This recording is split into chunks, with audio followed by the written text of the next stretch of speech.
ನಮಸ್ಕಾರಗಳು. ಸೊ ನಾವು SSLC 10ನೇ ತರಗತಿಯ ವಿಜ್ಞಾನ ವಿಷಯದ ಮೊದಲನೇ ಪಾಠ ರಾಸಾಯನಿಕ ಕ್ರಿಯೆಗಳು ಮತ್ತು ಸಮೀಕರಣಗಳು ಈ ಒಂದು ಪಾಠವನ್ನ ಕಲಿತಾ ಇದ್ದೇವೆ. ಸೊ ಇವತ್ತು 4ನೇ ತರಗತಿ, 4ನೇ ಪೀರಿಯಡ್ ಅಂತ ಹೇಳ್ಬೋದು ಅಥವಾ 4th ಡೇ ಅಂತ ಹೇಳ್ಬೋದು. ಸೊ ಇವತ್ತು ನಾವು ಏನ್ ಕಲಿತಾ ಇದ್ದೇವೆ ಅಂದ್ರೆ ರಾಸಾಯನಿಕ ಕ್ರಿಯೆಯ ಎರಡನೇ ವಿಧ, ರಾಸಾಯನಿಕ ಕ್ರಿಯೆಯ ಎರಡನೇ ವಿಧ ರಾಸಾಯನಿಕ ವಿಭಜನೆ ಅನ್ನೋದನ್ನ ಕಲಿತಾ ಇದ್ದೇವೆ. ಸೊ ಇದೀಗ ಲಾಸ್ಟ್ ಕ್ಲಾಸ್ ಅಲ್ಲಿ ನಾವೇನೇನ್ ಕಲಿತಿದ್ದೇವೆ, ಸೊ ಈ ಒಂದು ಪಾಠದಲ್ಲಿ ಬರುವಂತಹ ಕೆಲವೊಂದು ರಾಸಾಯನಿಕ ಕ್ರಿಯೆಗಳು, ಆ ಕ್ರಿಯೆಗಳ ಮೂಲಕ ನಾವು ಯಾವ ರೀತಿ ರಾಸಾಯನಿಕ ಕ್ರಿಯೆ ನಡೆದಾಗ ತಾಪದ ಬದಲಾವಣೆ ಆಗತ್ತೆ, ಬಣ್ಣದ ಬದಲಾವಣೆ ಆಗತ್ತೆ, ಅಲ್ಲಿ ಅನಿಲ ಬಿಡುಗಡೆ ಆಗತ್ತೆ, ಸ್ಥಿತಿ ಬದಲಾವಣೆ ಆಗತ್ತೆ, ಇದನ್ನ ಕಲ್ತಿದ್ದೇವೆ. ಜೊತೆಗೆ ರಾಸಾಯನಿಕ ಸಮೀಕರಣವನ್ನ ಬರೆದಾಗ ಅದನ್ನ ಸರಿದೂಗಿಸುವುದು ಹೇಗೆ, ಬ್ಯಾಲೆನ್ಸ್ ಮಾಡೋದು ಹೇಗೆ ಅನ್ನೋದನ್ನ ಕೂಡ ಕಲ್ತಿದ್ದೇವೆ. ಮತ್ ನಿನ್ನೆ ಕ್ಲಾಸ್ ಅಲ್ಲಿ ರಾಸಾಯನಿಕ ಕ್ರಿಯೆಗಳು ಅವುಗಳ 4 ವಿಧಗಳು ಯಾವುದು ಅನ್ನೋದನ್ನ ಕಲ್ತಿದ್ದೇವೆ. ಯಾವುದು ಆ 4 ವಿಧಗಳು? ಒಂದನೇದು ರಾಸಾಯನಿಕ ಸಂಯೋಗ, ಎರಡನೇದು ರಾಸಾಯನಿಕ ವಿಭಜನೆ, ಮೂರನೇದು ರಾಸಾಯನಿಕ ಸ್ಥಾನಪಲ್ಲಟ, 4ನೇದು ರಾಸಾಯನಿಕ ದ್ವಿಸ್ಥಾನಪಲ್ಲಟ. ಸೊ ಇಷ್ಟು 4 ರಾಸಾಯನಿಕ ವಿಧಗಳು ಇದೆ, ರಾಸಾಯನಿಕ ಕ್ರಿಯೆಗಳ ವಿಧಗಳು ಇದೆ. ಅದ್ರ ಜೊತೆಗೆ ನಾವು ಬಹಿರುಷ್ಣಕ ಕ್ರಿಯೆ ಮತ್ತು ಅಂತರುಷ್ಣಕ ಕ್ರಿಯೆ ಅಂದ್ರೆ ಏನಂತ ಕೂಡ ತಿಳ್ಕೊಂಡಿದ್ದೇವೆ. ಬಹಿರುಷ್ಣಕ ಕ್ರಿಯೆ ಅಂದ್ರೆ ಸಪೋಸ್ ರಾಸಾಯನಿಕ ಕ್ರಿಯೆಯಲ್ಲಿ ಉಷ್ಣ ಬಿಡುಗಡೆ ಆಯ್ತು, ಅವಾಗ ಅದನ್ನ ಬಹಿರುಷ್ಣಕ ಕ್ರಿಯೆ ಅಂತ ಹೇಳ್ತೇವೆ. ಅದೇ ರೀತಿ ರಾಸಾಯನಿಕ ಕ್ರಿಯೆಯಲ್ಲಿ ಉಷ್ಣ ಹೀರಿಕೆ ಆಯ್ತು, ಅವಾಗ ಅದನ್ನ ನಾವೇನ್ ಹೇಳ್ತೇವೆ? ಅಂತರುಷ್ಣಕ ಕ್ರಿಯೆ ಅಂತ ಹೇಳ್ತೇವೆ. ಜೊತೆಗೆ ಉತ್ಕರ್ಷಣ ಕ್ರಿಯೆ ಮತ್ತೆ ಅಪಕರ್ಷಣ ಕ್ರಿಯೆ ಅಂತ ಏನಂತ ನಾವು ತಿಳ್ಕೊಂಡಿದ್ದೇವೆ. ಉತ್ಕರ್ಷಣ ಕ್ರಿಯೆ ಅಂದ್ರೆ ಒಂದು ರಾಸಾಯನಿಕ ಕ್ರಿಯೆ ನಡೆದಾಗ ಅಲ್ಲಿ ಆಮ್ಲಜನಕ ಸೇರ್ಪಡೆ ಆಗಿದ್ರೆ, ಆಕ್ಸಿಜನ್ ಸೇರ್ಪಡೆ ಆಗಿದ್ರೆ ಅದನ್ನ ಉತ್ಕರ್ಷಣ ಕ್ರಿಯೆ ಅಂತ ಹೇಳ್ತೇವೆ. ಅದೇ ರೀತಿ ಒಂದು ಸಂಯುಕ್ತ ವಸ್ತುವಿನಿಂದ ಆಮ್ಲಜನಕ ಬೇರ್ಪಡಿಸಿದ್ರೆ, ಸೆಪರೇಟ್ ಆದ್ರೆ ಆ ಒಂದು ಕ್ರಿಯೆಯನ್ನ ಅಪಕರ್ಷಣ ಕ್ರಿಯೆ ಅಂತ ಹೇಳ್ತೇವೆ. ಓಕೆ, ಸೊ ಇದಿಷ್ಟು ರಾಸಾಯನಿಕ ಕ್ರಿಯೆಗಳ ಕುರಿತು ನಿನ್ನೆ ದಿನ ನಾವು ಕಲ್ತಿರುವಂತ ವಿಷಯ. ಜೊತೆಗೆ ರಾಸಾಯನಿಕ ಸಂಯೋಗ ಅಂದ್ರೆ ಅಲ್ಲೇನಾಗತ್ತೆ, 2 ಅಥವಾ 2ಕ್ಕಿಂತ ಹೆಚ್ಚು ಪ್ರತಿವರ್ತಕಗಳು ಇರ್ತದೆ. 2 ಅಥವಾ 2ಕ್ಕಿಂತ ಹೆಚ್ಚು ಪ್ರತಿವರ್ತಕಗಳು ಇರ್ತದೆ. ಆ ಒಂದು ರಾಸಾಯನಿಕ ಕ್ರಿಯೆ ನಡೆದಾಗ ಆ ಎಲ್ಲಾ ಪ್ರತಿವರ್ತಕಗಳು ಸೇರಿ ಒಂದೇ ಒಂದು ಉತ್ಪನ್ನ ಅಲ್ಲಿ ಉಂಟಾಗತ್ತೆ. ಸೊ ಇದನ್ನ ರಾಸಾಯನಿಕ ಸಂಯೋಗ ಕ್ರಿಯೆ ಅಂತ ಹೇಳ್ತೇವೆ. ಇದನ್ನ ನಿನ್ನೆಯ ದಿನ ಕಲ್ತಿದ್ದೇವೆ. ಅದಕ್ಕೆ ಉದಾಹರಣೆ ಕೂಡ ಅಭ್ಯಾಸ ಮಾಡಿದ್ದೇವೆ. 3 ಉದಾಹರಣೆಗಳನ್ನ ಅಭ್ಯಾಸ ಮಾಡಿದ್ದೇವೆ. ಫಸ್ಟ್ ಒನ್, ಮೆಗ್ನೀಷಿಯಂ ಅನ್ನ ಉರಿಸಿದಾಗ ಮೆಗ್ನೀಷಿಯಂ ಆಕ್ಸೈಡ್ ಆಗತ್ತೆ. ಇದು ರಾಸಾಯನಿಕ ಸಂಯೋಗ ಕ್ರಿಯೆಗೆ ಉದಾಹರಣೆ, ಬಹಿರುಷ್ಣಕ ಕ್ರಿಯೆಗೆ ಉದಾಹರಣೆ, ಮತ್ತೆ ಉತ್ಕರ್ಷಣ ಕ್ರಿಯೆಗೂ ಕೂಡ ಇದು ಉದಾಹರಣೆ ಆಗಿದೆ. ಅದಾದ ನಂತರ ಎರಡನೇದು ಯಾವುದು? Calcium oxide. ಕ್ಯಾಲ್ಸಿಯಂ ಆಕ್ಸೈಡ್ ಅನ್ನ ನೀರಿನಲ್ಲಿ ಹಾಕಿದಾಗ ಅರಳಿದ ಸುಣ್ಣ ಆಗತ್ತೆ, ಕ್ಯಾಲ್ಸಿಯಂ ಹೈಡ್ರಾಕ್ಸೈಡ್ ಆಗತ್ತೆ. ಇದು ಕೂಡ ರಾಸಾಯನಿಕ ಸಂಯೋಗ ಕ್ರಿಯೆಗೆ ಉದಾಹರಣೆ, ನಂತರ ಬಹಿರುಷ್ಣಕ ಕ್ರಿಯೆಗೆ ಉದಾಹರಣೆ ಆಗಿದೆ. ಅದಾದ ನಂತರ ಕಾರ್ಬನ್ ಅಥವಾ ಕೋಕ್, ಕಲ್ಲಿದ್ದಲು, ಇದರ ಒಂದು ದಹನ ಕ್ರಿಯೆ C+O2 ದಹನ ಕ್ರಿಯೆ ಇದೇನಿದೆಲ್ಲ ಇದು ಕೂಡ ಏನಾಗಿದೆ, ಒಂದು ರಾಸಾಯನಿಕ ಸಂಯೋಗ ಕ್ರಿಯೆಗೆ ಉದಾಹರಣೆ ಆಗಿರುವಂಥದ್ದು. ಜೊತೆಗೆ ಇಲ್ಲಿ C+O2 ಆಗತ್ತೆ ಅಂದ್ರೆ ಕಾರ್ಬನ್ಗೆ ಆಕ್ಸಿಜನ್ ಸೇರ್ಪಡೆ ಆಗತ್ತೆ, ಅದರಿಂದ ಇದು ಉತ್ಕರ್ಷಣ ಕ್ರಿಯೆಗೂ ಕೂಡ ಉದಾಹರಣೆ ಆಗಿದೆ. ಮತ್ತೆ ಅಲ್ಲಿ ಉಷ್ಣ ಬಿಡುಗಡೆ ಆಗುವಂಥದ್ದು, ದಹನ ಕ್ರಿಯೆ ತಮ್ಗೆಲ್ಲ ಗೊತ್ತಿದೆ, ಉಷ್ಣ ಬಿಡುಗಡೆ ಆಗತ್ತೆ, ಅದರಿಂದ ದಹನ ಕ್ರಿಯೆಯನ್ನ ಉತ್ಕರ್ಷಣ ಕ್ರಿಯೆ ಅಂತ ಹೇಳ್ತೇವೆ. ಸೊ ಇವೆಲ್ಲ ನಾವೀಗ ಕಲ್ತಿದ್ದೇವೆ. ನೆಕ್ಸ್ಟ್ ರಾಸಾಯನಿಕ ಕ್ರಿಯೆಯ ವಿಧ ಯಾವ್ದದು? ರಾಸಾಯನಿಕ ವಿಭಜನೆ. ರಾಸಾಯನಿಕ ವಿಭಜನೆ ಕ್ರಿಯೆ ಅನ್ನುವಂಥದ್ದು. ಬನ್ನಿ ಅದ್ರ ಬಗ್ಗೆ ತಿಳ್ಕೊಳ್ಳೋಣ.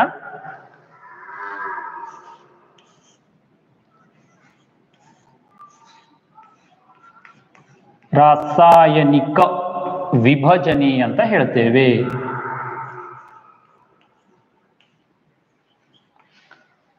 ರಾಸಾಯನಿಕ ವಿಭಜನೆ. ಸೊ ಈ ಕುರಿತು ಕೂಡ ಕೆಲವೊಂದು ಉದಾಹರಣೆಗಳು ಇದೆ, ಚಟುವಟಿಕೆಗಳು ಕೂಡ ಇದೆ. ಸೊ ಮೊದಲನೇದಾಗಿ ಒಂದು ಚಟುವಟಿಕೆ ಕೊಟ್ಟಿದ್ದಾರೆ, ಚಟುವಟಿಕೆ 1.5. ನಮ್ಮ ಕಡೆ ಪುಸ್ತಕ ಇದ್ರೆ ತಾವು ಅದನ್ನ ನೋಡ್ರಿ ಚಟುವಟಿಕೆ. ಇಲ್ಲಿ ನಾನು ಯಾವುದೇ ಪ್ರಯೋಗವನ್ನ ಮಾಡಿ ತೋರಿಸಲ್ಲ, ಯಾಕಂದ್ರೆ ಕೇವಲ ಥಿಯರಿ ಪಾರ್ಟ್ ಅಷ್ಟೇ ಇಲ್ಲಿ ಕವರ್ ಮಾಡ್ತೇನೆ. ಆ ಚಟುವಟಿಕೆ ತಾವು ನೋಡ್ಬೇಕಂದ್ರೆ ಮತ್ತೆ ಅದನ್ನ ಸರ್ಚ್ ಮಾಡ್ರಿ, ತಮ್ಗೆ ಯಾವ ವಿಡಿಯೋಗಳು ಸಿಗತ್ತೆ. ಇಲ್ಲಿ ನಾವು ಆ ಒಂದು ಥಿಯರಿ ಪಾರ್ಟ್ ಅನ್ನ ಅಭ್ಯಾಸ ಮಾಡೋಣ. ಸೊ ಚಟುವಟಿಕೆ 1.5 ಅದನ್ನ ಓದ್ತೇನೆ. ಅದಕ್ಕಿಂತ ಮುಂಚೆ ಈ ರಾಸಾಯನಿಕ ವಿಭಜನೆ ಅಂದ್ರೆ ಏನು ಅನ್ನೋದನ್ನ ತಿಳ್ಕೊಳ್ಳೋಣ. ಎಕ್ಸಾಮ್ದಲ್ಲಿ ಕೇಳ್ಬಹುದು, ರಾಸಾಯನಿಕ ವಿಭಜನೆ ಕ್ರಿಯೆ ಎಂದರೇನು ಅಂತ ಕೇಳ್ತಾರೆ. ಅದ್ರ ಡೆಫಿನೇಷನ್ ವ್ಯಾಖ್ಯೆ ಕೂಡ ಬರಿಬೇಕಾಗತ್ತೆ. ಸೊ ರಾಸಾಯನಿಕ ವಿಭಜನೆ ಏನಿದೆ ಅಲ್ಲ, ಅದು ಎಕ್ಸಾಕ್ಟ್ ರಾಸಾಯನಿಕ ಸಂಯೋಗದ ವಿರುದ್ಧ, ಅಪೋಸ್. ರಾಸಾಯನಿಕ ಸಂಯೋಗದಲ್ಲಿ ಏನಾಗತ್ತೆ, ಪ್ರತಿವರ್ತಕಗಳು ಸೇರಿ ಒಂದು ಉತ್ಪನ್ನ ಆಗತ್ತೆ. ಇಲ್ಲೇನಾಗತ್ತಂದ್ರೆ ವಿಭಜನೆಯಲ್ಲಿ ಹೆಸರೇ ಹೇಳುವ ಹಂಗೆ ವಿಭಜನೆ ಆಗತ್ತೆ.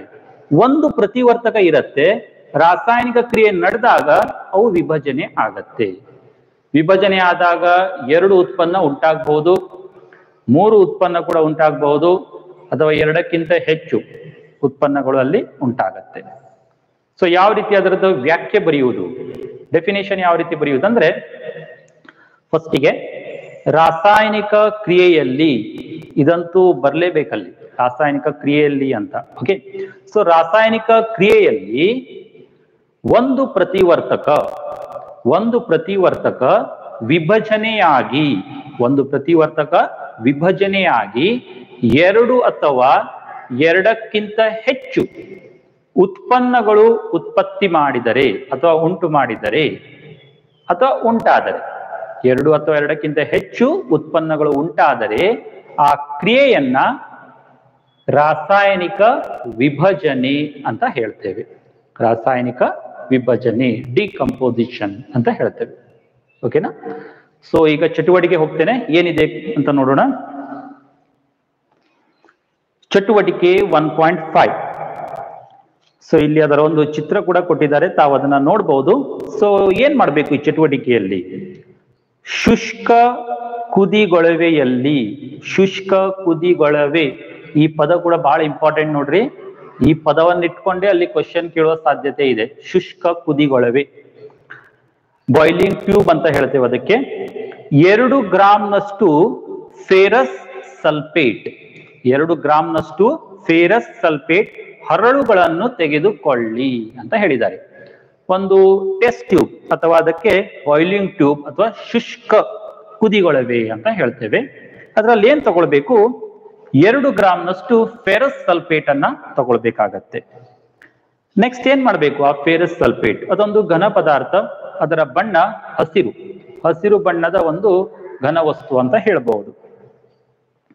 ಫೆರಸ್ ಸಲ್ಫೇಟ್ ಹರಳುಗಳ ಬಣ್ಣವನ್ನು ಗುರುತಿಸಿಕೊಳ್ಳಿ ಅಂತ ಹೇಳಿದ್ದಾರೆ.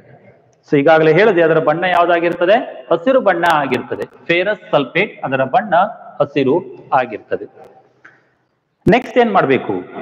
ಬರ್ನರ್ ಅಥವಾ ಮಧ್ಯಸಾರ ದೀಪದಿಂದ ಕುದಿಗೊಳವೆಯನ್ನು ಚಿತ್ರದಲ್ಲಿ ತೋರಿಸುವ ಹಾಗೆ ಕಾಸಿ ಅಂತ ಹೇಳಿದ್ದಾರೆ. ನಂತರ ಏನ್ ಮಾಡ್ಬೇಕು? ನಾವು ಆ ಬರ್ನರ್ ಅನ್ನ ಕಾಯಿಸ್ಬೇಕು. ಕಾಸಿದ ನಂತರ ಹರಳುಗಳ ಬಣ್ಣವನ್ನ ವೀಕ್ಷಿಸಿ ಅಂತ ಹೇಳಿದ್ದಾರೆ. ಕಾಸಿದ ನಂತರ ನಾವೇನ್ ಮಾಡ್ಬೇಕು? ಅದರ ಬಣ್ಣವನ್ನ ವೀಕ್ಷಣೆ ಮಾಡಬೇಕು. ಸೊ ಫಸ್ಟ್ ಅದರ ಬಣ್ಣ ಹಸಿರಿರ್ತದೆ, ಕಾಯಿಸ್ಬೇಕು. ಕಾಯಿಸಿದ ನಂತರ ಅದರ ಬಣ್ಣವನ್ನ ಅದರ ಒಂದು ಸಮೀಕರಣವನ್ನ ಬರೀತೇನೆ, ಜೊತೆಗೆ ಅದನ್ನ ಎಕ್ಸ್ಪ್ಲೇನ್ ಕೂಡ ಮಾಡ್ತೇನೆ. ಈಗ ಫೆರಸ್ ಸಲ್ಫೇಟ್ ನ ಒಂದು ಸೂತ್ರ ಏನಿದೆ,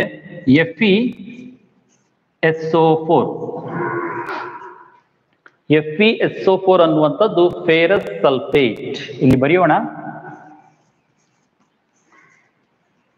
ಫೆರಸ್ ಸಲ್ಫೇಟ್.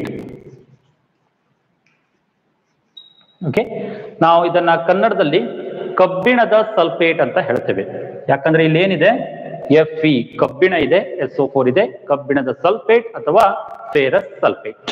ಇದನ್ನ ಕಾಯಿಸಿದಾಗ ವಿಭಜನೆ ಆಗತ್ತೆ. ವಿಭಜನೆಯಾಗಿ ಯಾವ ಉತ್ಪನ್ನಗಳು ಉಂಟಾಗ್ತದೆ ನೋಡೋಣ. ಮುಖ್ಯವಾಗಿ ಅಲ್ಲಿ 3 ಉತ್ಪನ್ನಗಳು ಉಂಟಾಗುವಂಥದ್ದು. ಸೊ ಏನಾಗತ್ತೆ ನೋಡ್ರಿ, ಇಲ್ಲಿ Fe2O3 SO3 ಏನಾಗ್ತದೆ? First one Fe2O3 plus SO2 ಅಂತ, SO2 plus SO3 plus SO3.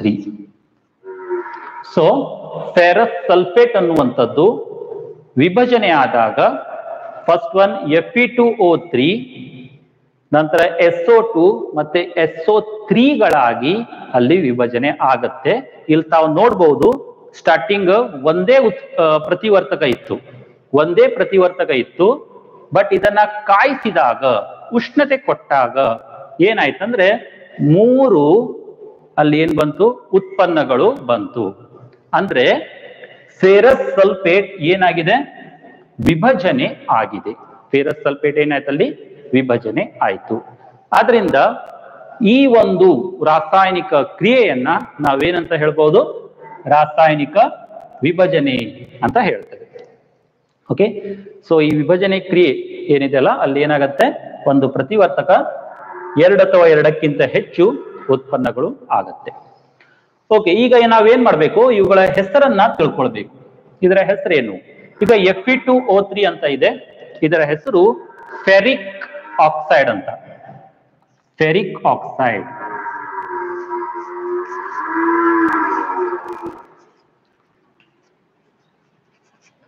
ಇದರ ಹೆಸರು ಫೆರಿಕ್ ಆಕ್ಸೈಡ್. ದೆನ್ SO2 ಅಂತ ಇದೆ. SO2 ಅಂದ್ರೆ S ಅಂದ್ರೆ ಸಲ್ಫರ್, ಇಲ್ಲಿ 2 ಆಕ್ಸಿಜನ್ ಇದೆ, ಸಲ್ಫರ್ ಡೈ ಆಕ್ಸೈಡ್ ಅಂತ ಹೇಳ್ತೇವೆ. Sulphur dye oxide. ಸೊ ಇದರ ಹೆಸರು ಸಲ್ಫರ್, ಇಲ್ಲಿ ಕೆಳಗಡೆ ಬರೀತೇನೆ, ಡೈ ಆಕ್ಸೈಡ್.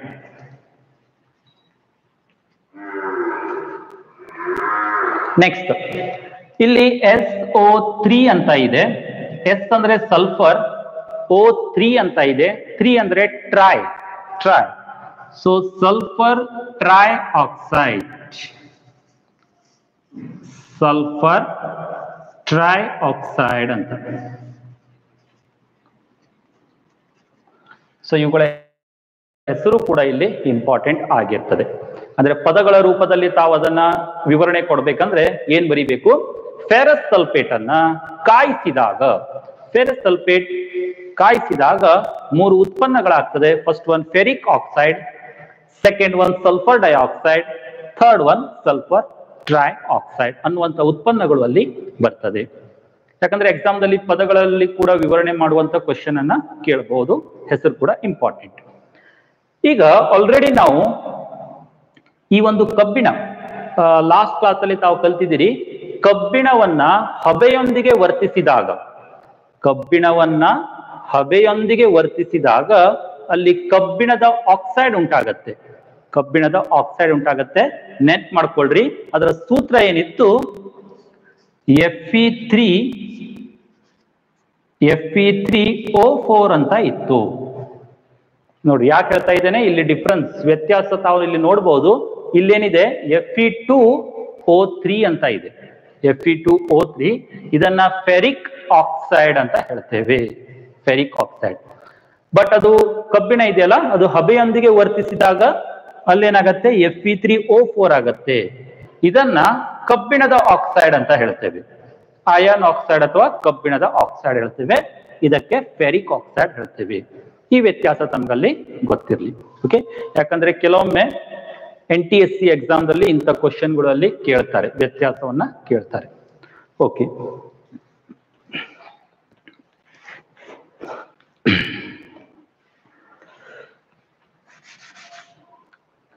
ಈಗ ಇಷ್ಟು ಸಮೀಕರಣವನ್ನ ಬರ್ದೇವೆ. ಈಗ ಈ ಸಮೀಕರಣವನ್ನ ನಾವೇನ್ ಮಾಡ್ಬೇಕು? ಇದನ್ನ ಬ್ಯಾಲೆನ್ಸ್ ಮಾಡಬೇಕು. ಈಗ ಬ್ಯಾಲೆನ್ಸ್ ಆಗಿಲ್ಲ, ಇವು ತಾವಿಲ್ಲಿ ನೋಡ್ಬಹುದು, ಇದೇನಾಗಿಲ್ಲ, ಇಲ್ಲಿ ಬ್ಯಾಲೆನ್ಸ್ ಆಗಿಲ್ಲ. ಸೊ ಬ್ಯಾಲೆನ್ಸ್ ಮಾಡ್ಬೇಕಂದ್ರೆ ಏನ್ ಮಾಡ್ಬೇಕು? ಸೊ ಒಂದು ನಾವು ನಿಯಮ ಅಲ್ಲಿ ಅಳವಡಿಸಬಹುದು, ಏನಂದ್ರೆ ಹೆಚ್ಚಿಗೆ ಇರುವಂತ ಅಣುಗಳನ್ನ ಮೊದಲೇ ಏನ್ ಮಾಡ್ಬೇಕು? ನಾವು ಬ್ಯಾಲೆನ್ಸ್ ಮಾಡುವಂತದ್ದು. ಸೊ ಯಾವ ರೀತಿ ಬ್ಯಾಲೆನ್ಸ್ ಮಾಡೋದು ನೋಡ್ರಿ.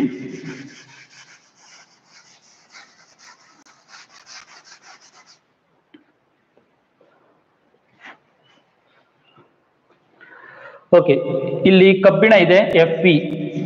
ಕಬ್ಬಿಣ ಎಷ್ಟಿದೆ? ಕಬ್ಬಿಣ ಒಂದಿದೆ, ಅದರ ಒಂದು ಅಣು ಒಂದಿದೆ. ಸಲ್ಫರ್, ಸಲ್ಫರ್ ಎಷ್ಟಿದೆ? 1 ಇದೆ. ಆಕ್ಸಿಜನ್ ಎಷ್ಟಿದೆ? 4 ಇದೆ. ಓಕೆನಾ? ಇಷ್ಟೇ ಅಲ್ವಾ ಇರುವುದು? ಕಬ್ಬಿಣ 1, ಸಲ್ಫರ್ 1, ಆಕ್ಸಿಜನ್ ಎಷ್ಟಿದೆ? 4 ಇದೆ. ಈ ಭಾಗದಲ್ಲಿ ನೋಡೋಣ, ಕಬ್ಬಿಣ ಎಷ್ಟಿದೆ? Fe. ಕಬ್ಬಿಣ ಎಷ್ಟಿದೆ? 2 ಇದೆ. ಕಬ್ಬಿಣ 2 ಇದೆ. ಆಕ್ಸಿಜನ್ ಎಷ್ಟಿದೆ? ಆಕ್ಸಿಜನ್ ಇಲ್ಲಿ 3 ಇದೆ, ಇಲ್ಲಿ 2 ಇದೆ, 4, 5, 6, 7, 8. ಆಕ್ಸಿಜನ್ ಎಷ್ಟಿದೆ? ಒಟ್ಟಾರೆ 8 ಅಣುಗಳು ಇದೆ ಅಲ್ಲಿ. 3 + 2 + 3 ಟೋಟಲಿ 8 ಆಕ್ಸಿಜನ್ ಮಾಲಿಕ್ಯೂಲ್ಸ್ ಇದಾವಲ್ಲಿ. ಸಲ್ಫರ್ ಎಷ್ಟಿದೆ? ಸಲ್ಫರ್ 1, 2, 2 ಸಲ್ಫರ್ನ ಅಣುಗಳು ಇರುವಂತದ್ದು. ಸೊ ಬ್ಯಾಲೆನ್ಸ್ ಆಗಿಲ್ಲ, ಬ್ಯಾಲೆನ್ಸ್ ಮಾಡಬೇಕಾಗಿದೆ. ಸೊ ಈ ಒಂದು ಪ್ರಶ್ನೆಯನ್ನ ಕೇವಲ ನಾವು ರಾಸಾಯನಿಕ ವಿಭಜನೆಯಲ್ಲಿ ಅಷ್ಟೇ ಅಲ್ಲ, ಎಕ್ಸಾಮ್ದಲ್ಲಿ ಬ್ಯಾಲೆನ್ಸ್ ಮಾಡ್ಲಿಕ್ಕೂ ಕೂಡ ಈ ಒಂದು ಪ್ರಶ್ನೆಯನ್ನ ಅಲ್ಲಿ ಕೊಡಬಹುದು. ಸೊ ಬ್ಯಾಲೆನ್ಸ್ ಮಾಡೋದು ಹೇಗೀಗ? ಇಲ್ಲಿ ಕಬ್ಬಿಣ 1, ಇಲ್ಲಿ 2 ಇದೆ, ಸಲ್ಫರ್ 1, ಆಕ್ಸಿಜನ್ 8 ಇದೆ, ಸಲ್ಫರ್ 2 ಇದೆ, ಇಲ್ಲಿ ಆಕ್ಸಿಜನ್ 4, ಇಲ್ಲಿ ಆಕ್ಸಿಜನ್ 8 ಇದೆ. ಸೊ ಇದು 8 ಇದೆ, ಅದರಿಂದ ಇದನ್ನ ಫಸ್ಟ್ ಬ್ಯಾಲೆನ್ಸ್ ಮಾಡೋಣ. ಇಲ್ಲಿ ಆಕ್ಸಿಜನ್ 8 ಇದೆ ಅಲ್ವಾ? ಇದನ್ನ ಬ್ಯಾಲೆನ್ಸ್ ಮಾಡ್ಬೇಕಂದ್ರೆ 4ಕ್ಕೆ ನಾವೇನ್ ಮಾಡ್ಬೇಕು? 2ರಿಂದ ಗುಣಾಕಾರ ಮಾಡ್ಬೇಕು. 4 2 8, ಆಕ್ಸಿಜನ್ 8 ಆಗತ್ತೆ, 8ಕ್ಕೆ ಸಮ ಆಗತ್ತೆ. ಸೊ ಇಲ್ಲಿ 2 ಗುಣಾಕಾರ ಮಾಡ್ಬೇಕಂದ್ರೆ ಇಲ್ಲಿ ನಾನು ಏನ್ ಮಾಡ್ಬೇಕು? 2 ಅಂತ ಬರಿಬೇಕು, ಅಲ್ಲಿ 2 ಅಂತ ಬರಿಬೇಕಾಗತ್ತೆ. ಸೊ ಇಲ್ಲಿ 2 ಅಂತ ಬರೆದ್ರೆ ಇಲ್ಲಿ ನೋಡ್ರಿ, 4 2 8, ಆಕ್ಸಿಜನ್ ಎಷ್ಟಾಗತ್ತೆ? 8 ಆಗತ್ತೆ. ಬಟ್ ಒಂದು ಪ್ರಾಬ್ಲಮ್ ಏನಪ್ಪಾ ಅಂದ್ರೆ ಕಬ್ಬಿಣ ಕೂಡ ಏನಾಗತ್ತೆ? ಇಲ್ಲಿ 2 ಆಗತ್ತೆ ಅಲ್ವಾ? ಸೊ ಅದರಿಂದ ನಾನು ಏನ್ ಬರಿಬೇಕು? ಇಲ್ಲಿ ಕಬ್ಬಿಣ 2 ಅಂತ ಬರಿಬೇಕು. ಸೊ ಆಲ್ರೆಡಿ ಇಲ್ಲಿ ಕಬ್ಬಿಣ 2 ಇದೆ, ಇಲ್ಲೂ ಕೂಡ ಏನಾಯ್ತ್ರಿ? 2 ಆಯ್ತು. ಕಬ್ಬಿಣ 2, ಆಕ್ಸಿಜನ್ 8, ಆಕ್ಸಿಜನ್ 8, ಎರಡೂ ಕೂಡ ಬ್ಯಾಲೆನ್ಸ್ ಆಯ್ತು. ಸೊ ಜೊತೆಗೆ ಇಲ್ಲಿ ಸಲ್ಫರ್ ಕೂಡ ಎಷ್ಟಾಗತ್ತೆ? 2 ಆಗತ್ತೆ. ಸಲ್ಫರ್ ಕೂಡ ಏನಾಗತ್ತೆ? 2 ಆಗತ್ತೆ. ಇಲ್ಲೂ ಕೂಡ ಸಲ್ಫರ್ 2 ಇದೆ. ಸೊ ಇದು ಕೂಡ ಏನಾಯ್ತು? ಇಲ್ಲಿ ಬ್ಯಾಲೆನ್ಸ್ ಆಯ್ತು, ಎಲ್ಲ ಬ್ಯಾಲೆನ್ಸ್ ಆಯ್ತು. ಸೊ ಜಸ್ಟ್ ಇಲ್ಲಿ 2 ಅಂತ ಹಾಕಿದ್ರೆ ಸಾಕು, ಎಲ್ಲವೂ ಕೂಡ ಏನಾಗ್ಬಿಡತ್ತೆ? ಬ್ಯಾಲೆನ್ಸ್ ಆಗತ್ತೆ. ಓಕೆ, ಸೊ ಇದು ಯಾವ್ದ ಉದಾಹರಣೆ ಆಯ್ತು? ರಾಸಾಯನಿಕ ವಿಭಜನೆ ಕ್ರಿಯೆಗೆ ಉದಾಹರಣೆ ಆಗಿದೆ. ಇನ್ನು ಆ ಚಟುವಟಿಕೆಗೆ ಮತ್ತೆ ಬರ್ತಾ ಇದ್ದೇನೆ. ಯಾಕಂದ್ರೆ ಒಂದು ಚಟುವಟಿಕೆಯನ್ನ ಮಾಡುವಾಗ ಅಲ್ಲಿ ಎಲ್ಲಕ್ಕಿಂತ ಇಂಪಾರ್ಟೆಂಟ್ ಅಂದ್ರೆ ನಾವು ಏನನ್ನ ಅಲ್ಲಿ ಗಮನಿಸ್ತೇವೆ, ಅಬ್ಸರ್ವೇಷನ್, ಏನನ್ನ ಗಮನಿಸ್ತೇವಲ್ಲ ಅದು ಇಂಪಾರ್ಟೆಂಟ್ ಇದೆ.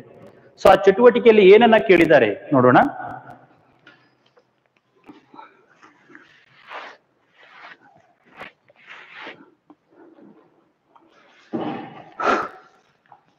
ನೋಡ್ರಿ, ಚಟುವಟಿಕೆಯಲ್ಲಿ ಏನ್ ಕೇಳಿದಾರೆ ಅಂದ್ರೆ ಅಲ್ಲಿ ಫೆರಸ್ ಸಲ್ಫೇಟ್ ನ ಹರಳುಗಳ ಬಣ್ಣವನ್ನ ಗುರುತಿಸಿ ಅಂತ ಸ್ಟಾರ್ಟಿಂಗ್ ಕೊಟ್ಟಿದ್ದಾರೆ.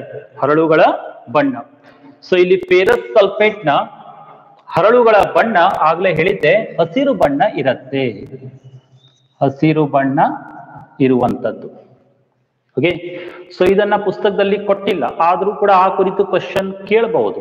ಹಸಿರು ಬಣ್ಣದ ಅಲ್ಲಿ ಫೆರಸ್ ಸಲ್ಫೇಟ್ ನ ಹರಳುಗಳು ಇರ್ತದೆ. ಅದು ವಿಭಜನೆ ಆದಾಗ ಬಣ್ಣದಲ್ಲಿ ಬದಲಾವಣೆ ಆಗತ್ತೆ. ಬಣ್ಣದಲ್ಲಿ ಬದಲಾವಣೆ ಆಗತ್ತೆ. ಬದಲಾವಣೆ ಆಗತ್ತಂದ್ರೆ ಅಲ್ಲಿ ಯಾವ ಬಣ್ಣ ಬರುತ್ತೆ? ಅಲ್ಲಿ ಬರುವಂತಹ ಬಣ್ಣ ಕಡು ಕಂದು ಬಣ್ಣ ಅಥವಾ ಕೆಂಪು ಕಂದು ಬಣ್ಣ. ಕಾಮನ್ ಆಗಿ ಕಂದು ಬಣ್ಣ ಅಂತ ಬರೀತೇನೆ. ಅಲ್ಲಿ ಬರುವಂತಹ ಬಣ್ಣ ಕಂದು. ಯಾಕೆ ಕಂದು ಬಣ್ಣ ಬಂತು? ಕಾರಣ ಕೊಡಿ ಅಂತ ಕೇಳ್ತಾರೆ. ಯಾಕಂದ್ರೆ ಅಲ್ಲೇನಾಯ್ತು? ವಿಭಜನೆ ಕ್ರಿಯೆ ನಡೀತು. ವಿಭಜನೆ ಕ್ರಿಯೆ ನಡೆದಾಗ ಏನು ಉತ್ಪತ್ತಿ ಆಯ್ತು? Ferric oxide. ಅಲ್ಲಿ ಫೆರಿಕ್ ಆಕ್ಸೈಡ್ ಉತ್ಪತ್ತಿ ಆಗುವುದರಿಂದ ಆ ಫೆರಿಕ್ ಆಕ್ಸೈಡ್ ನ ಬಣ್ಣ ಏನಾಗಿರ್ತದೆ? ಕಡು ಕಂದು ಬಣ್ಣ ಆಗಿರ್ತದೆ. ಇದು ಕೂಡ ಇಂಪಾರ್ಟೆಂಟ್ ಆಗಿದೆ. ಈ ಕುರಿತು ಪ್ರಶ್ನೆ ಕೂಡ ಕೇಳ್ತಾರೆ. ಹೆಂಗ್ ಕೇಳಬಹುದು ಕ್ವಶನ್? ಫೆರಸ್ ಸಲ್ಫೇಟ್ ಅನ್ನ ವಿಭಜನೆಗೆ ಕ್ರಿಯೆ ಅಥವಾ ವಿಭಜನೆ ಕ್ರಿಯೆಗೆ ಒಳಪಡಿಸಿದಾಗ ಅದು ಹಸಿರು ಬಣ್ಣದಿಂದ ಕಂದು ಬಣ್ಣಕ್ಕೆ ತಿರುಗುತ್ತದೆ. ಆ ಕಂದು ಬಣ್ಣದ ವಸ್ತು ಯಾವುದು ಅಂತ ಕೇಳಬಹುದು, ಅಥವಾ ಯಾಕೆ ಅಂತ ಕೇಳಬಹುದು. ಆ ಕಂದು ಬಣ್ಣದ ವಸ್ತು ಯಾವುದು ಅಂತ ಕೇಳಿದ್ರೆ ಅದು Fe2O3. ಯಾಕೆ ಅಂತ ಕೇಳಿದ್ರೆ ಅಲ್ಲಿ ಏನಾಯ್ತು? ವಿಭಜನೆ ಕ್ರಿಯೆ ನಡೀತು. ಕ್ಲಿಯರ್ ಆಯ್ತಾ? ಓಕೆ, ನಂತರ ಇದೇ ಒಂದು ಸಮೀಕರಣ ತಗೊಂಡು ಇನ್ನೊಂದು ಪ್ರಶ್ನೆಯನ್ನ ಅಲ್ಲಿ ನಾವು ಟ್ಯಾಗ್ ಮಾಡಬಹುದು. ಯಾವ ಪ್ರಶ್ನೆ? ಅಲ್ಲಿ ಉಂಟಾದಂತಹ ಅನಿಲ ಯಾವುದು? ಇವೆರಡು ಏನಿದೆಯಲ್ಲ, SO2 ಮತ್ತೆ SO3 ಅಲ್ಲಿ ಉತ್ಪತ್ತಿಯಾಗುವಂತಹ ಅನಿಲ ಸಲ್ಫರ್ ಡೈಆಕ್ಸೈಡ್, ಸಲ್ಫರ್ ಟ್ರೈಆಕ್ಸೈಡ್. ಈ ಎರಡೂ ಅನಿಲ ಕೂಡ ಅಲ್ಲಿ ಏನಾಗ್ತದೆ, ಉತ್ಪತ್ತಿ ಆಗತ್ತೆ. ಅದಕ್ಕೆ ನೋಡ್ರಿ ಅಲ್ಲಿ ಚಟುವಟಿಕೆಯಲ್ಲಿ ಏನ್ ಕೊಟ್ಟಿದ್ದಾರೆ, ಕುದಿಗೊಳವೆಯ ಬಾಯಿ ನಿಮ್ಮ ಅಕ್ಕಪಕ್ಕದಲ್ಲಿ ಇರುವವರ ಕಡೆಗಾಗಲಿ ಅಥವಾ ನಿಮ್ಮ ಕಡೆಗಾಗಲಿ ಇರುವಂತೆ ಹಿಡಿದುಕೊಳ್ಳಬೇಡಿ ಅಂತ ಹೇಳಿದ್ದಾರೆ. ಆ ಕುದಿಗೊಳವೆ ಏನ್ ಇರ್ತದಲ್ಲ ಅದನ್ನ ಮುಖದ ಹತ್ರ ಹಿಡ್ಕೊಳ್ಬೇಡಿ ಅಂತ ಹೇಳಿದ್ದಾರೆ. ಯಾಕೆ ಹಂಗೆ ಹೇಳಿದ್ದಾರೆ ಅಂದ್ರೆ ಅಲ್ಲಿ ಅನಿಲ ಉತ್ಪತ್ತಿ ಆಗತ್ತೆ, ಸಲ್ಫರ್ ಡೈಆಕ್ಸೈಡ್ ಅಥವಾ ಸಲ್ಫರ್ ಟ್ರೈಆಕ್ಸೈಡ್. ಇವೆರಡು ಅನಿಲ ಉತ್ಪತ್ತಿ ಆಗುವಂಥದ್ದು. ಓಕೆ, ಸೊ ಇದಿಷ್ಟು ನಮ್ಮ ಒಂದು ರಾಸಾಯನಿಕ ವಿಭಜನೆ ಕ್ರಿಯೆಯ ಮೊದಲ ಸಮೀಕರಣದ ಒಂದು ವಿವರಣೆ ಆಯ್ತು, ಅದರ ಅಕ್ಕಪಕ್ಕ ಇರುವಂತ ಪ್ರಶ್ನೆಗಳು ಆಯ್ತು. ಇನ್ನೊಂದು ಇಲ್ಲಿ ಮುಖ್ಯ ವಿಚಾರ ತಾವು ತಿಳ್ಕೊಳ್ಬೇಕು. ಏನದು? ಸೊ ಈ ಒಂದು ರಾಸಾಯನಿಕ ಕ್ರಿಯೆ ನಡಿಬೇಕಂದ್ರೆ ಏನ್ ಮಾಡ್ಬೇಕಾಯ್ತು ನಮ್ಗೆ? ಸೊ ಈ ಒಂದು ರಾಸಾಯನಿಕ ಕ್ರಿಯೆ ನಡಿಬೇಕಂದ್ರೆ ನಮ್ಗಲ್ಲಿ ಉಷ್ಣತೆಯನ್ನ ಕೊಡುವ ಅವಶ್ಯಕತೆ ಇದೆ. ಇಲ್ಲಿ ನಾವು ಉಷ್ಣತೆಯನ್ನ ಕೊಡಬೇಕು. ಫೆರಸ್ ಸಲ್ಫೇಟ್ ಹಾಗೆ ಇಟ್ರೆ ಅಲ್ಲಿ ಯಾವುದೇ ವಿಭಜನೆ ಆಗಲ್ಲ. ಅದನ್ನ ಜ್ವಾಲೆಯ ಮೇಲಿಟ್ಟು, ಬುನ್ಸನ್ ಬರ್ನರ್ ಅಂತ ಏನ್ ಹೇಳ್ತೇವೆ, ಅದರ ಒಂದು ಜ್ವಾಲೆಯ ಮೇಲಿಟ್ಟು ಕಾಯಿಸ್ಬೇಕು. ಕಾಯಿಸಿದಾಗ ಮಾತ್ರ, ಉಷ್ಣತೆ ಕೊಟ್ಟಾಗ ಮಾತ್ರ ಏನಾಗತ್ತೆ, ಈ ಒಂದು ವಿಭಜನೆ ಕ್ರಿಯೆ ನಡೀತದೆ. ಆದ್ದರಿಂದ ಇದಕ್ಕೆ ನಾವೇನಂತ ಹೇಳ್ಬೋದು, ಉಷ್ಣತೆ ಕೊಡುವುದರಿಂದ ಆಗುವಂತ ವಿಭಜನೆಗೆ ಉಷ್ಣ ವಿಭಜನೆ ಅಂತ ಹೇಳ್ತೇವೆ. ಉಷ್ಣ ವಿಭಜನೆ. ಸೊ ಈ ಒಂದು ರಾಸಾಯನಿಕ ಕ್ರಿಯೆಯನ್ನ ಕೇವಲ ರಾಸಾಯನಿಕ ವಿಭಜನೆ ಅಂತ ಹೇಳಲ್ಲ, ಇದನ್ನ ಉಷ್ಣ ವಿಭಜನೆ ಕ್ರಿಯೆ ಅಂತ ಕೂಡ ಹೇಳ್ತೇವೆ. ಯಾಕಂದ್ರೆ ಇಲ್ಲಿ ಉಷ್ಣತೆ ಕೊಡುವುದರ ಮೂಲಕ ವಿಭಜನೆ ಆಯಿತು. ಈಗ ನಾವು ಬಹಿರುಷ್ಣಕ ಕ್ರಿಯೆ ಅಂತ ಕೂಡ ಅಭ್ಯಾಸ ಮಾಡಿದ್ದೇವೆ. ಬಹಿರುಷ್ಣಕ ಕ್ರಿಯೆ ಅಂತ. ಬಹಿರುಷ್ಣಕ ಕ್ರಿಯೆಗೂ ಉಷ್ಣ ವಿಭಜನೆ ಕ್ರಿಯೆಗೂ ವ್ಯತ್ಯಾಸ ಇದೆ. ಕೇಳ್ತಾರೆ, ಉಷ್ಣ ವಿಭಜನೆ ಕ್ರಿಯೆ ಮತ್ತೆ ಬಹಿರುಷ್ಣಕ ಕ್ರಿಯೆಗೂ ಇರುವಂತ ವ್ಯತ್ಯಾಸ ಏನು ಅಂತ ನೆನ್ಪಿಟ್ಕೊಳ್ರಿ. ಉಷ್ಣ ವಿಭಜನೆ ಕ್ರಿಯೆಯಲ್ಲಿ ಆ ಕ್ರಿಯೆ ನಡಿಬೇಕಂದ್ರೆ ನಾವು ಉಷ್ಣತೆಯನ್ನ ಕೊಡ್ತೇವೆ. ಆ ಕ್ರಿಯೆ ನಡಿಬೇಕಂದ್ರೆ ನಾವೇನ್ ಮಾಡ್ತೇವೆ, ಉಷ್ಣತೆಯನ್ನ ಕೊಡ್ತೇವೆ. ಬಹಿರುಷ್ಣಕ ಕ್ರಿಯೆಯಲ್ಲಿ ಕ್ರಿಯೆ ನಡೆದ ನಂತರ ಉಷ್ಣತೆ ಬಿಡುಗಡೆ ಆಗತ್ತೆ. ಓಕೆ, ಈ ಕ್ರಿಯೆಯಲ್ಲಿ ಮೊದಲೇ ನಾವು ಉಷ್ಣತೆಯನ್ನ ಕೊಡ್ತೇವೆ. ಬಹಿರುಷ್ಣಕ ಕ್ರಿಯೆಯಲ್ಲಿ ಕ್ರಿಯೆ ನಡೆದ ನಂತರ ಉಷ್ಣತೆ ಬಿಡುಗಡೆ ಆಗ್ತದೆ. ಓಕೆ, ಇದು ವ್ಯತ್ಯಾಸ ತಮ್ಗೆ ಗೊತ್ತಿರ್ಲಿ. ಇನ್ನು ಇದು ಯಾವ ರೀತಿಯ ಕ್ರಿಯೆ? ಇದು ಬಹಿರುಷ್ಣಕ ಕ್ರಿಯೆನೋ ಅಂತರುಷ್ಣಕ ಕ್ರಿಯೆ, ಅದನ್ನ ನಾವು ತಿಳ್ಕೊಳ್ಬೇಕು. ಇದು ಯಾವ ಒಂದು ಕ್ರಿಯೆಗೆ ಉದಾಹರಣೆ ಆಗತ್ತೆ? ಯಾಕಂದ್ರೆ ಈ ರಾಸಾಯನಿಕ ಸಂಯೋಗ ಕ್ರಿಯೆಯನ್ನು ಅಭ್ಯಾಸ ಮಾಡಿದಾಗ ಅಲ್ಲಿ ಬರುವಂತಹ 3 ಕ್ರಿಯೆಗಳು ಏನಾಗಿತ್ತಂದ್ರೆ ಬಹಿರುಷ್ಣಕ ಕ್ರಿಯೆ ಆಗಿತ್ತು. ಬಟ್ ಈ ಕ್ರಿಯೆ ಇದೆಯಲ್ಲ, ಇದು ಅಂತರುಷ್ಣಕ ಕ್ರಿಯೆ. ಇದು ಯಾವ್ದಕ್ಕೆ ಉದಾಹರಣೆ ಆಗತ್ತಂದ್ರೆ ಅಂತರುಷ್ಣಕ ಕ್ರಿಯೆಗೆ ಉದಾಹರಣೆ.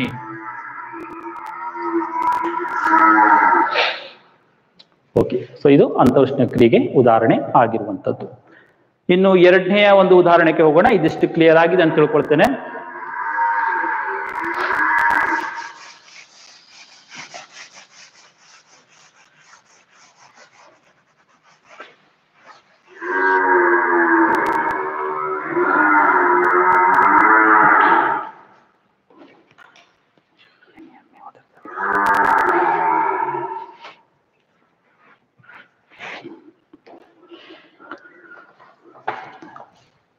ಇನ್ನು ಪುಸ್ತಕದಲ್ಲಿ ಎರಡನೇ ಉದಾಹರಣೆ ಏನ್ ಕೊಟ್ಟಿದ್ದಾರೆ, ಕ್ಯಾಲ್ಸಿಯಂ ಕಾರ್ಬೋನೇಟ್, ಸುಣ್ಣದ ಕಲ್ಲಿನ ಉಷ್ಣ ವಿಭಜನೆ ಕುರಿತು ಕೊಟ್ಟಿದ್ದಾರೆ. ಸುಣ್ಣದ ಕಲ್ಲು, calcium carbonate, CaCO3. Okay, CaCO3. So ಇನ್ನೊಂದು ಉದಾಹರಣೆ ಕುರಿತು ಸ್ಟಡಿ ಮಾಡೋಣ.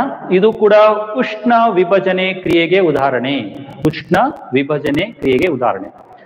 ಕ್ಯಾಲ್ಸಿಯಂ ಕಾರ್ಬೋನೇಟ್, ಇದ್ರ ಬಗ್ಗೆ ನಿನ್ನೆ ಹೇಳಿದ್ದೆ. ಇದನ್ನ ನಾವು ಸುಣ್ಣದ ಕಲ್ಲು ಅಂತ ಹೇಳ್ತೇವೆ. ಸುಣ್ಣದ ಕಲ್ಲು. ಸೊ ಈ ಸುಣ್ಣದ ಕಲ್ಲಿನ ಬಣ್ಣ ತಮ್ಗೆ ಗೊತ್ತೇ ಇದೆ, ಬಿಳಿ ಬಣ್ಣ ಇರ್ತದೆ. ಇದನ್ನ ನಾವು ಕಾಯಿಸಿದ್ರೆ ಅಥವಾ ಇದಕ್ಕೆ ನಾವು ಉಷ್ಣತೆಯನ್ನ ಕೊಟ್ರೆ ಇದು ಕೂಡ ವಿಭಜನೆ ಆಗತ್ತೆ.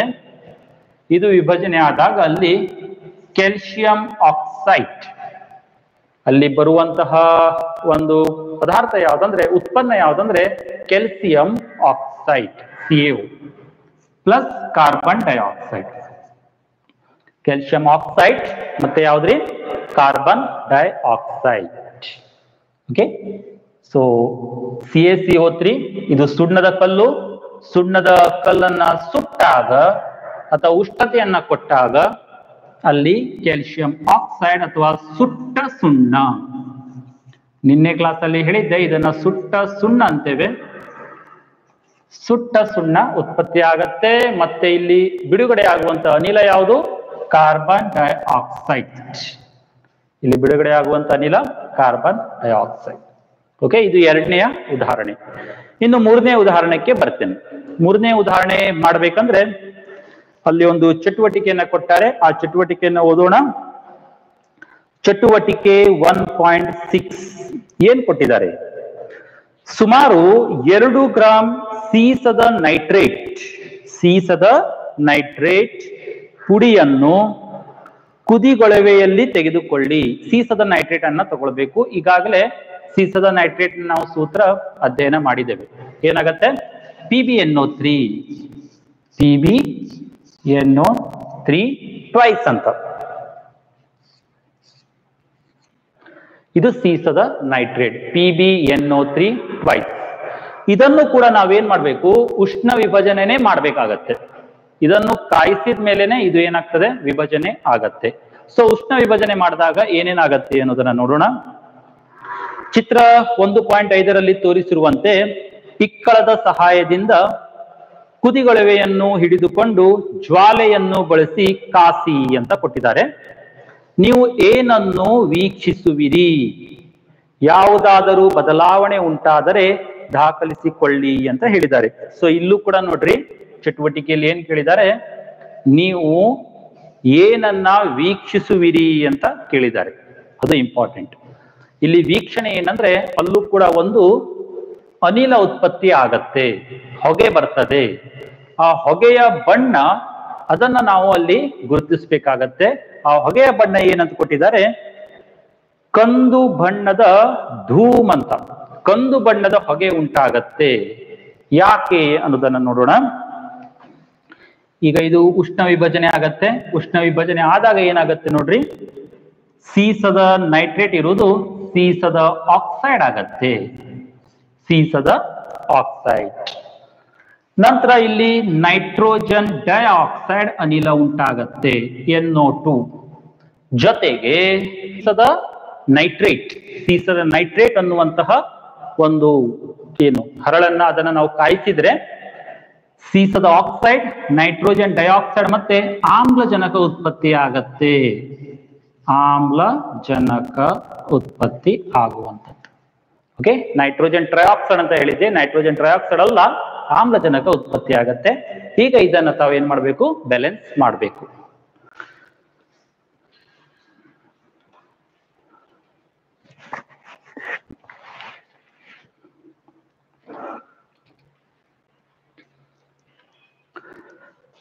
ಓಕೆ, ಬ್ಯಾಲೆನ್ಸ್ ಮಾಡ್ಬೇಕಂದ್ರೆ ಏನ್ ಮಾಡ್ಬೇಕು ನೋಡ್ರಿ. ಫಸ್ಟ್ ಇದನ್ನ ಬರ್ಕೊಳ್ಳೋಣ. PB ಎಷ್ಟಿದೆ, ಸೀಸ 1 ಇದೆ. ದೆನ್ ನೈಟ್ರೋಜನ್ ಎಷ್ಟಿದೆ ಅಂದ್ರೆ, ನೈಟ್ರೋಜನ್ ಇಲ್ಲಿ 2 ಬರ್ದಿದಾರಲ್ವಾ, ಸೊ ನೈಟ್ರೋಜನ್ ಇಲ್ಲಿ 2 ಆಗತ್ತೆ.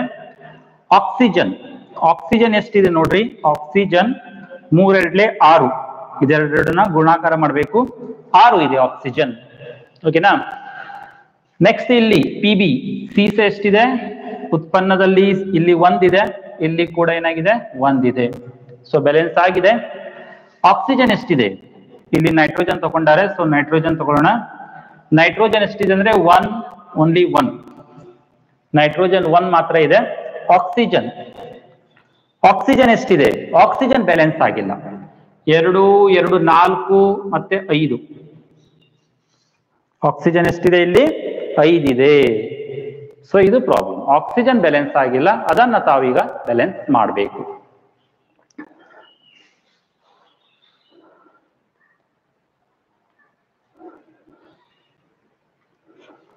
ಓಕೆ, ಯಾವ ರೀತಿ ಬ್ಯಾಲೆನ್ಸ್ ಮಾಡಬಹುದು? ಆಕ್ಸಿಜನ್ ನ ಬ್ಯಾಲೆನ್ಸ್ ಮಾಡ್ಬೇಕಂದ್ರೆ ಇದು 5 ಇದನ್ನ ನಾವೀಗ 6 ಮಾಡಬೇಕು. 5 ಇದನ್ನ 6 ಮಾಡ್ಲಿಕ್ಕೆ ಆಗಲ್ಲ. ಅದಕ್ಕೆ ನಾವು ಇದನ್ನ ಏನ್ ಮಾಡೋಣ, ಇಲ್ಲಿ 6 ಮಾಡ್ಬೇಕಂದ್ರೆ ನಾವೇನ್ ಮಾಡ್ಬೇಕು, ಇಲ್ಲಿ 2 ಅಂತ ಬರ್ಕೊಳ್ಬೇಕು. ಇಲ್ಲಿ 2 ಬರ್ಕೊಂಡ್ರೆ ಏನಾಗತ್ತೆ ನೋಡ್ರಿ, ಆಕ್ಸಿಜನ್ 2 + 2 ಮತ್ತೆ ಇಲ್ಲಿ ಆಕ್ಸಿಜನ್ 2 6 ಮಾಡಬಹುದು. 6 ಆಗತ್ತೆ. ಇಲ್ಲಿ ಆಕ್ಸಿಜನ್ ಏನಾಯ್ತ್ರಿ, 6 ಆಯ್ತು. ಸೊ ಇಲ್ಲಿ 2 ಬರ್ದಿದ್ದಕ್ಕೆ PB ಕೂಡ ಸೀಸ ಕೂಡ ಏನಾಗ್ತಾ ಇದೆ, 2 ಆಗ್ತಾ ಇದೆ. ಸೊ ಸೀಸ ಕೂಡ ಏನಾಯ್ತು, ಇಲ್ಲಿ 2 ಆಯ್ತು. ಬಟ್ ಇಲ್ಲಿ ಸೀಸ ಎಷ್ಟಿದೆ, 1 ಇದೆ. PB ಒಂದೇ ಇದೆ. ಸೊ ಅದಕ್ಕೆ ನಾವೇನ್ ಮಾಡ್ಬೇಕು, ಇಲ್ಲಿ 2 ಅಂತ ಬರ್ಕೊಳ್ಬೇಕು. ಈಗ PB ಇಲ್ಲೂ ಕೂಡ ಏನಾಯ್ತು, 2 ಆಯ್ತು. PB ಏನಾಯ್ತು, 2 ಆಯ್ತು. ಸೊ ಈಗ ಇಲ್ಲಿ 2 ಬರ್ದಿದ್ದಕ್ಕೆ ನೈಟ್ರೋಜನ್ ಕೂಡ ಏನಾಗ್ತಾ ಇದೆ, ಎಷ್ಟಾಗತ್ತೆ, ಇಲ್ಲಿ ಆಲ್ರೆಡಿ 2 ಇದೆ ನೈಟ್ರೋಜನ್. ಮತ್ ಇಲ್ಲಿ 2 ಗುಣಾಕಾರ ಮಾಡಬೇಕು. ನೈಟ್ರೋಜನ್ ಇಲ್ಲಿ 4 ಆಯ್ತು. ನೈಟ್ರೋಜನ್ ಎಷ್ಟಾಯ್ತು, 4 ಆಯ್ತು. ನಂತರ ಆಕ್ಸಿಜನ್ ಎಷ್ಟಾಗತ್ತೆ ನೋಡ್ರಿ, 3 2 6 ಮತ್ 2 ಗುಣಾಕಾರ ಮಾಡಿದ್ರೆ 6 2 12 ಆಕ್ಸಿಜನ್ ಆದು. ಎಷ್ಟದು, 12 ಆಕ್ಸಿಜನ್ ಅಲ್ಲಿ ಆಗತ್ತೆ. ಸೊ ಮತ್ತೆ ನಾವಿಲ್ಲಿ ಬ್ಯಾಲೆನ್ಸ್ ಮಾಡ್ಬೇಕಂದ್ರೆ ಸೀಸ ಅಂತೂ ಬ್ಯಾಲೆನ್ಸ್ ಆಗಿದೆ, ನೈಟ್ರೋಜನ್ 4 ಇದೆ. ಬಟ್ ಇಲ್ಲಿ ನೈಟ್ರೋಜನ್ ಏನಾಗಿದೆ, ಇಲ್ಲಿ ಒಂದೇ ಇದೆ. ಆದ್ರಿಂದ ಇಲ್ಲಿ ಏನ್ ಬರಿಬೇಕು ನಾವು, 4 ಅಂತ ಬರಿಬೇಕು. ಸೊ ಇದು ಕೂಡ ನೈಟ್ರೋಜನ್ 4 ಆಗತ್ತೆ. ದೆನ್ ಆಕ್ಸಿಜನ್ ಎಷ್ಟಾಗತ್ತೆ ನೋಡ್ರಿ, 2 4 2 8 8 + 2 10 ಮತ್ ಇದು 2 ಎಷ್ಟಾಗತ್ರಿ, 12 ಆಗತ್ತೆ. ಆಕ್ಸಿಜನ್ 12 ಆಯ್ತು.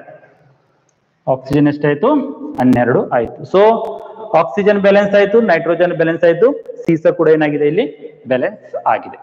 ಎಲ್ಲವೂ ಕೂಡ ಬ್ಯಾಲೆನ್ಸ್ ಆಗಿದೆ. ಇದು ಒಂದು ಸರಿದೂಗಿಸಿದಂತ ಒಂದು ಸೂತ್ರ. ಓಕೆ, ಸೊ ಇದೊಂದು ಇಲ್ಲಿ ಕರೆಕ್ಷನ್ ಮಾಡ್ಕೊಳ್ಬೇಕಾಗಿರುವಂತದ್ದು. ಸೀಸದ ನೈಟ್ರೇಟ್ ಅನ್ನ ಉಷ್ಣ ವಿಭಜನೆಗೆ ಒಳಪಡಿಸಿದಾಗ ಏನಾಗತ್ತೆ, ಸೀಸದ ಆಕ್ಸೈಡ್, ನೈಟ್ರೋಜನ್ ಡೈಆಕ್ಸೈಡ್ ಮತ್ತೆ ಆಮ್ಲಜನಕ ಬಿಡುಗಡೆ ಆಗತ್ತೆ. ಸೊ ಈ 3 ಉದಾಹರಣೆಗಳು ಏನಿದೆಯಲ್ಲ, ಇದು ಯಾವ್ದಕ್ಕೆ ಉದಾಹರಣೆ ಆಯ್ತು, ಉಷ್ಣ ವಿಭಜನೆಗೆ ಉದಾಹರಣೆ ಆಯಿತು. ಉಷ್ಣ ವಿಭಜನೆಗೆ ಉದಾಹರಣೆ ಆಗುವಂಥದ್ದು. ಇನ್ನು ತಾವೊಂದು ಪ್ರಶ್ನೆ ಕೇಳಬಹುದು, ಕೇವಲ ಉಷ್ಣತೆ ಕೊಟ್ರೆ ಮಾತ್ರ ಆ ಒಂದು ವಿಭಜನೆ ಕ್ರಿಯೆ ಆಗತ್ತಾ ಅನ್ನುವಂತ ಪ್ರಶ್ನೆ ಕೇಳಬಹುದು. ಇಲ್ಲ, ಉಷ್ಣ ವಿಭಜನೆಯ ಹೊರತು ಉಷ್ಣವನ್ನ ಕೊಡದಿದ್ರೂ ಕೂಡ ರಾಸಾಯನಿಕ ವಿಭಜನೆ ನಡೀತದೆ. ಉದಾಹರಣೆ ಅಂದ್ರೆ ವಿದ್ಯುತ್ ವನ್ನ ಹಾಯಿಸುವುದರ ಮೂಲಕ, ವಿದ್ಯುತ್ ಅನ್ನ ಹಾಯಿಸುವುದರ ಮೂಲಕ ಕೂಡ ನಾವೇನ್ ಮಾಡಬಹುದು, ವಿಭಜನೆ ಮಾಡಬಹುದು. ಅದಕ್ಕೆ ವಿದ್ಯುತ್ ವಿಭಜನೆ ಅಂತ ಹೇಳ್ತೇವೆ. ವಿದ್ಯುತ್ ವಿಭಜನೆ ಹೇಳುವಂಥದ್ದು. ಸೊ ಉದಾಹರಣೆಗೆ ನೀರು ಇದೆ, ನೀರಿನಲ್ಲಿರುವಂತಹ ಹೈಡ್ರೋಜನ್, ಆಕ್ಸಿಜನ್ ಎರಡನ್ನು ನಾವು ಸಪರೇಟ್ ಮಾಡ್ಬೇಕಂದ್ರೆ ವಿದ್ಯುತ್ ಅನ್ನ ಹಾಯಿಸ್ತೇವೆ. ಅದಕ್ಕೆ ವಿದ್ಯುತ್ ವಿಭಜನೆ ಅಂತ ಹೇಳ್ತೇವೆ. ಇನ್ನು ಸೂರ್ಯನ ಬೆಳಕಿನಿಂದ ಕೂಡ ಏನಾಗತ್ತೆ, ರಾಸಾಯನಿಕ ವಿಭಜನೆ ಆಗತ್ತೆ. ಅಲ್ಲಿ ಉಷ್ಣತೆಯ ಅವಶ್ಯಕತೆ ಇಲ್ಲ. ಸೊ ಆ 2 ಚಟುವಟಿಕೆಯನ್ನ ಮುಂದಿನ ಕ್ಲಾಸ್ ಅಲ್ಲಿ ನೋಡೋಣ. ಸೊ ಈ ಕ್ಲಾಸ್ ಅಲ್ಲಿ ನಾವು 3 ಚಟುವಟಿಕೆ ಅಥವಾ 3 ರಿಯಾಕ್ಷನ್ ಕ್ರಿಯೆಗಳನ್ನ ಕಲ್ತಿದ್ದೇವೆ. ಫಸ್ಟ್ ಒನ್ ಫೆರಸ್ ಸಲ್ಫೇಟ್, ಕಬ್ಬಿಣದ ಸಲ್ಫೇಟ್ ನ ಒಂದು ವಿಭಜನೆ. ಸೆಕೆಂಡ್ ಒನ್ ಕ್ಯಾಲ್ಸಿಯಂ ಕಾರ್ಬೋನೇಟ್ ನ ವಿಭಜನೆ. ಥರ್ಡ್ ಒನ್ ಸೀಸದ ನೈಟ್ರೇಟ್ ನ ವಿಭಜನೆ. ಇವು 3 ವಿಭಜನೆಯನ್ನ ಕಲ್ತಿದ್ದೇವೆ. ಇವು 3 ಏನಿದೆಯಲ್ಲ ಉಷ್ಣ ವಿಭಜನೆ. ಜೊತೆಗೆ ಈ 3 ಕ್ರಿಯೆಗಳು ಏನಿದೆಯಲ್ಲ ಅಂತರುಷ್ಣಕ ಕ್ರಿಯೆ. ಇವು ಬಹಿರುಷ್ಣಕ ಕ್ರಿಯೆ ಅಲ್ಲ. ಈ ಕ್ರಿಯೆಗಳು ನಡೆದಾಗ ಉಷ್ಣ ಹೀರಿಕೆ ಆಗತ್ತೆ. ಈ ಕ್ರಿಯೆ ನಡಿಬೇಕಂದ್ರೆ ಉಷ್ಣ ಬೇಕು, ಬಟ್ ಕ್ರಿಯೆ ನಡೆದ ನಂತರ ಉಷ್ಣ ಹೀರಿಕೆ ಆಗುವುದರಿಂದ ಇವೆಲ್ಲವೂ ಏನಾಗಿದೆ, ಅಂತರುಷ್ಣಕ ಕ್ರಿಯೆ. ಅಂತರುಷ್ಣಕ ಕ್ರಿಯೆ ಆಗಿದೆ. ಅದೇ ನಾವು ರಾಸಾಯನಿಕ ಸಂಯೋಗ ಕ್ರಿಯೆಯನ್ನು ಅಭ್ಯಾಸ ಮಾಡಿದ್ವಿ. ಅಲ್ಲಿ ಏನಾಗಿತ್ತು, ಎಲ್ಲ ಬಹಿರುಷ್ಣಕ ಕ್ರಿಯೆ ಆಗಿತ್ತು. ಬಟ್ ಇವು ಅಂತರುಷ್ಣಕ ಕ್ರಿಯೆಗಳು. ನಂತರ ಇನ್ನೊಂದು ನಾವೇನು ಅಬ್ಸರ್ವ್ ಮಾಡ್ಬೇಕಿಲ್ಲಿ, ಫೆರಸ್ ಸಲ್ಫೇಟ್ ನ ಒಂದು ರಾಸಾಯನಿಕ ಕ್ರಿಯೆಯಲ್ಲಿ ಸಲ್ಫರ್ ಡೈಆಕ್ಸೈಡ್ ಅನಿಲ ಉತ್ಪತ್ತಿ ಆಗಿತ್ತು. ನೋಡ್ರಿ, ಫೆರಸ್ ಸಲ್ಫೇಟ್ ವಿಭಜನೆ ಮಾಡಿದಾಗ ಸಲ್ಫರ್ ಡೈಆಕ್ಸೈಡ್ ಉತ್ಪತ್ತಿ ಆಗಿತ್ತು. ಕ್ಯಾಲ್ಸಿಯಂ ಕಾರ್ಬೋನೇಟ್ ವಿಭಜನೆ ಕ್ರಿಯೆ ನಡೆದಾಗ ಕಾರ್ಬನ್ ಡೈಆಕ್ಸೈಡ್ ಉತ್ಪತ್ತಿ ಆಗಿದೆ. ನಂತರ ಸೀಸದ ನೈಟ್ರೇಟ್ ಈ ಒಂದು ವಿಭಜನೆ ಕ್ರಿಯೆ ನಡೆದಾಗ ನೈಟ್ರೋಜನ್ ಡೈಆಕ್ಸೈಡ್ ಅನಿಲ ಉತ್ಪತ್ತಿ ಆಗಿದೆ. ಈ ಮೂರು ಅನಿಲ ತಾವು ನೆನ್ಪಿಟ್ಕೊಳ್ರಿ, sulphur dioxide, carbon dioxide, nitrogen dioxide. Okay, so ಆಗ್ಲೇ ಹೇಳಿದ್ದೆ ಕಂದು ಬಣ್ಣದ ಹೊಗೆ ಬರುತ್ತಂತ. ಆ ಕಂದು ಬಣ್ಣದ ಹೊಗೆ ಯಾವುದು? ನೈಟ್ರೋಜನ್ ಡೈಆಕ್ಸೈಡ್ ಅನ್ನುವಂಥದ್ದು ಕಂದು ಬಣ್ಣದ ಹೊಗೆ ಅಥವಾ ಧೂಮ್ ಅಂತ ಹೇಳ್ತೇವೆ. ಗಾಢವಾದಂತ ಹೊಗೆ ಇರುತ್ತದೆ, ಧೂಮ್ ಅಂತ ಹೇಳ್ತೇವೆ, ಅದು ನೈಟ್ರೋಜನ್ ಡೈಆಕ್ಸೈಡ್. ಓಕೆ, ಸೊ ಇಷ್ಟು ಇವತ್ತಿನ ಪಾಠ ನಿಮ್ಗೆ ಅರ್ಥ ಆಗಿದೆ ಅಂತ ತಿಳ್ಕೊಳ್ತೇನೆ. ಇವತ್ತು ಸ್ವಲ್ಪ ಡಿಸ್ಟರ್ಬೆನ್ಸ್ ಇತ್ತು, ಹೊರಗಡೆ ಇರುವಂತ ಡಿಸ್ಟರ್ಬೆನ್ಸ್, ಆದ್ರೂ ಕೂಡ ತಮ್ಗೆ ಕ್ಲಿಯರ್ ಆಗಿ ಅರ್ಥ ಆಗಿದೆ ಅಂತ ತಿಳ್ಕೊಳ್ತೇನೆ. ನಾಳೆ ಕ್ಲಾಸಲ್ಲಿ ನಾವೇನ್ ಮಾಡೋಣ, ಈ ವಿದ್ಯುತ್ ವಿಭಜನೆ ಮತ್ತೆ ಸೂರ್ಯನ ಬೆಳಕಿನಿಂದ ಯಾವ ರೀತಿ ವಿಭಜನೆ ಕ್ರಿಯೆ ನಡೀತದೆ ಅನ್ನೋದನ್ನ ಅಭ್ಯಾಸ ಮಾಡೋಣ. Okay, thank you.